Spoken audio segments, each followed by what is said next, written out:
Everyone, आपका एक बार फिर से वेलकम करते हैं आज के हमारे इस फ्रेश वीडियो पे। तो आज इस वीडियो के अंदर मैं आपके साथ डिस्कस करूंगा Motilal Oswal Nifty mid cap 150 index fund डाइट ग्रोथ के बारे में।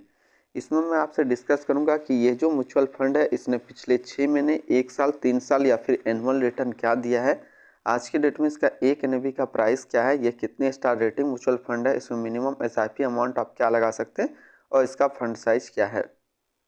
साथ ही साथ मैं आपसे इसमें डिस्कस करूंगा कि ये जो Motilal Oswal Nifty mid cap 150 index fund डाइट ग्रोथ है, इसके अंदर कौन कौन सा स्टॉक लिस्टेड है और यदि आप अभी इसमें कुछ इन्वेस्टमेंट करते हैं तो आने वाले 1 साल, 3 साल, 5 साल के अंदर आपको क्या रिटर्न देखने को मिलेगा। तो सबसे पहले पिछले इसके 6 महीने के रिटर्न की बात कर लेते हैं। पिछला 6 महीने में जो रिटर्न दिया है वो रिटर्न है 28.64% का 6 महीने का रिटर्न है। एक साल का रिटर्न की बात कर लेते हैं तो एक साल में जो रिटर्न है 35% के आसपास रिटर्न है, और 3 साल के रिटर्न की बात कर लेते हैं तो 29.20% का रिटर्न है 3 साल के अंदर। और एनुअल रिटर्न की बात कर लेते हैं तो एनुअल रिटर्न है 28.96% का जो है एनुअल रिटर्न है। अब हम लोग एनएवी देखते हैं तो आज के डेट में इसका एक एनएवी का प्राइस है 30 रुपये 25 पैसा। रेटिंग की बात करते हैं तो 3 स्टार रेटिंग म्यूचुअल फंड है। इसमें मिनिमम एसआईपी अमाउंट ऑफ 500 लगा सकते हैं। इसका जो फंड साइज है वो है 1143 करोड़ का। अब हम लोग रिटर्न कैलकुलेटर देखते हैं। रिटर्न कैलकुलेटर में देखेंगे कि यदि आप इस म्यूचुअल फंड के अंदर 5,000 रुपये पर मंथ जमा कर रहे हैं तो 6 महीने, 1 साल और 3 साल के अंदर आपको क्या रिटर्न देखने को मिलेगा।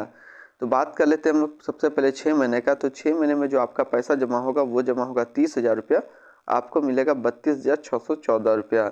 1 साल की बात कर लेते हैं तो 1 साल में जो आपका पैसा जमा होगा वो जमा होगा 60,000 रुपया, आपको मिलेगा 71,753 रुपया। 3 साल की बात कर लेते हैं तो 3 साल में जो आपका पैसा जमा होगा वो जमा होगा 1,80,000 रुपया, आपको मिलेगा 2,54,911 रुपया।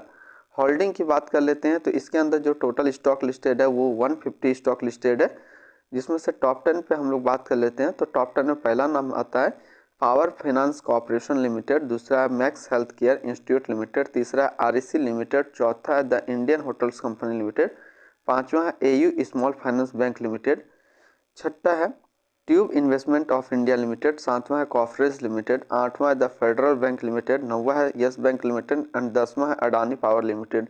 तो ये टोटल टॉप 10 स्टॉक इसके अंदर लिस्टेड है। ऐसे इस म्यूचुअल फंड के अंदर जो टोटल स्टॉक लिस्टेड है वो 150 स्टॉक लिस्टेड है।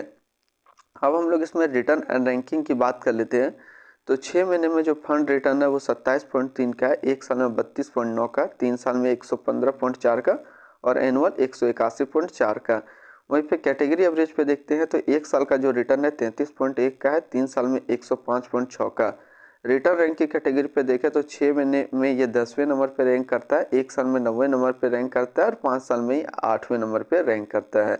अब इसके आसपास हम लोग सिमिलर फंड्स देखते हैं तो इसके आसपास जो सिमिलर फंड्स है वो है DSP Nifty 50 equal weight index fund डाइट growth, Bandhan Nifty 50 index fund डाइट plan growth, HDFC index fund Nifty 50 plan डाइट growth, Nippon India index fund Nifty 50 plan डाइट growth, Nippon India index fund S and P BSE Sensex plan डाइट growth.